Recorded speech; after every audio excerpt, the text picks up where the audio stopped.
নমস্কার সকলকে, আরও একটা নতুন ভিডিওতে তোমাদেরকে স্বাগত জানাই। তো আজকে আমি একটা এসেছি হলো পার্ক মিউজিয়াম, মানে আগে এটা একটা অন্য কিছু ছিল, পরে এইটাকে মিউজিয়াম আর পার্ক বানিয়ে দিয়েছে। তো এদেরকে আগে প্রথমে লোকেশনটা বলি। তোমরা যদি গঞ্জাও টাওয়ারের আশেপাশে থেকে আসো, তাহলে ওইখান থেকে এপিএম লাইন ধরতে হবে। ওইটা হলো এপিএম লাইন, একটা ট্রাম টাইপের। তো তোমাদেরকে ওইটাও দেখাবো। তো ওই এপিএম লাইন ধরে তোমাদেরকে আসতে হবে। এসে মানে জাস্ট 10 মিনিট মতো লাগে এখান থেকে আসলে, তারপর তোমরা এখানে আসতে পারবে। তো এইটা না, এই ফাজোটা, এটা হলো ফাজো সিটির যে বড় বড় বিল্ডিংগুলো, ঠিক তার পাশেই এই পার্কটা তৈরি করেছে, পার্ক আর মিউজিয়ামটা তৈরি করেছে।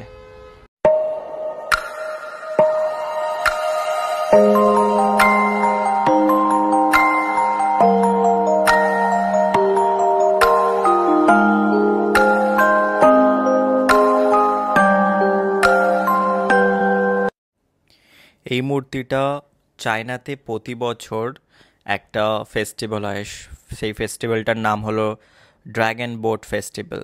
তো এই ফেস্টিভ্যালে মানে নৌকাগুলো হয় ড্রাগনের মতো, আর যে সামনে বা মধ্যেখানে একজন বসবে, সে ডাম বাজাবে, আর সেই আওয়াজে না সবাই একসাথে নৌকাটা চালাবে।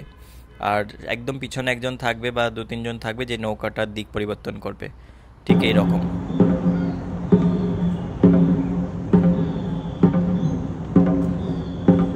দেখো পার্কটাকে না এত সুন্দর করে সাজিয়ে রেখেছে, জলের মধ্যে দিয়ে হাঁটাও যাবে এরকমভাবেও সুন্দর করে সাজিয়েছে।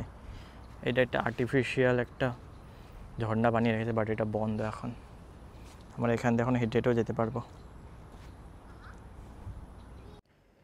এইখানে অনেক মাছও আছে, অনেকে যারা আসে ঘুরতে তারা খাবার নিয়ে আসে, মাছদের খাবার দেয়।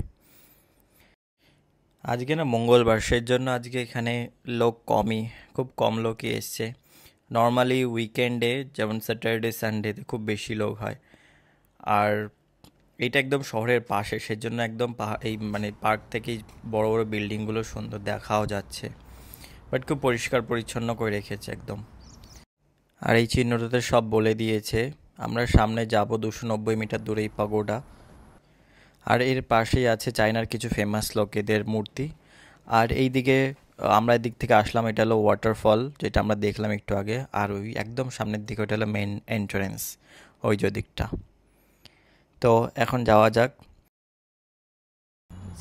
চায়না না, চীন ডাইনেস্টির থেকে চলে আসছে, মানে সেই জন্য ওই হিসাবে তৈরি। তো আমার পেছনে যারা রয়েছে না, তো সেই ডাইনেস্টির, সেই আমলের যারা প্রধান প্রধান লোক ছিল না, ইনি ছিলেন একজন জেনারেল ছিলেন। তো এরা অনেক বিখ্যাত লোক ছিল। এর মধ্যে কেউ রয়েছে যেমন কবিতা লিখত, বা কোনো ইন্ডাস্ট্রিয়াল মিনিস্ট্রি ছিল।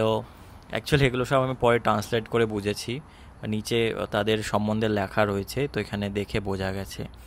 তো তাদের স্মৃতিগুলো বা তারা কি কি কাজ করেছে, তাদের জিনিসগুলো এখানে সব লিখে রেখেছে আর তাদের মূর্তির সাথে। তো এখন আমি তোমাদের এইটা সম্বন্ধে বলবো। এইটাকে অ্যাকচুয়ালি বলা হয় পাগোডা, আর এইটা হলো পিরাল নদীর পাশে তৈরি। এইরকম আরও 3খানা তৈরি করা হয়েছিল। তো এটা মিং ডাইনেস্টির আমলে তৈরি করা হয়েছিল।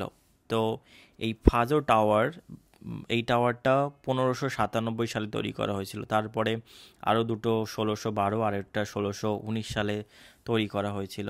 তো এইগুলো না অ্যাকচুয়ালি এরকম ভাবা হতো যে তাদেরকে প্রোটেক্ট করবে ওয়েদার হিসাবে, জানার জন্য ওয়েদার কীরকম। আর পরে এই টাওয়ারটা কে নেভিগেশনের জন্য ইউজ করা হয়েছিল। এছাড়া আরও অনেকে বলে যে এই টাওয়ারগুলো না তাদের আস্থার জায়গা, বৌদ্ধ ধর্মের সাথে একটা জড়িত, এরকমভাবে তাদের মানে সেরকমভাবেও দেখা হয়।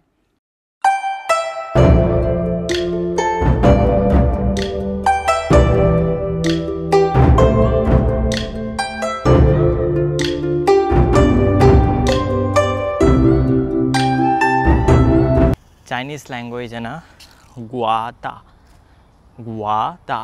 মানে হলো প্রাচীন টাওয়ার বা পাগোডা বলা হয়। তো যেই গুয়াতা বা প্রাচীন টাওয়ার, সেই টাওয়ারের যেই কারুকার্যগুলো না খুব সুন্দর করে করা হয়।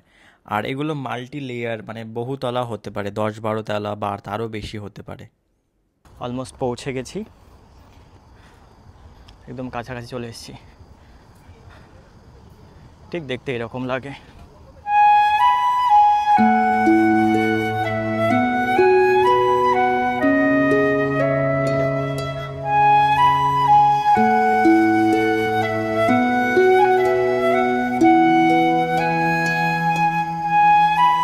অ্যাকচুয়ালি আমাদের কপালটা খারাপ, আজকে গেট বন্ধ।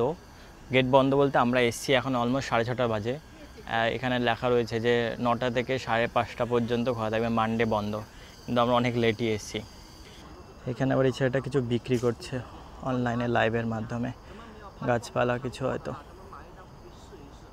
ঠিক এর পাশে। তো আজকের মতো এই ভিডিওটা এখানেই শেষ করছি। আবার দেখা হবে অন্য কোনো একটা ভিডিও নিয়ে। তোমরা সকলেই কমেন্টে জানাবে কেমন লাগলো ভিডিওটা। বাই বাই, ভালো থেকো।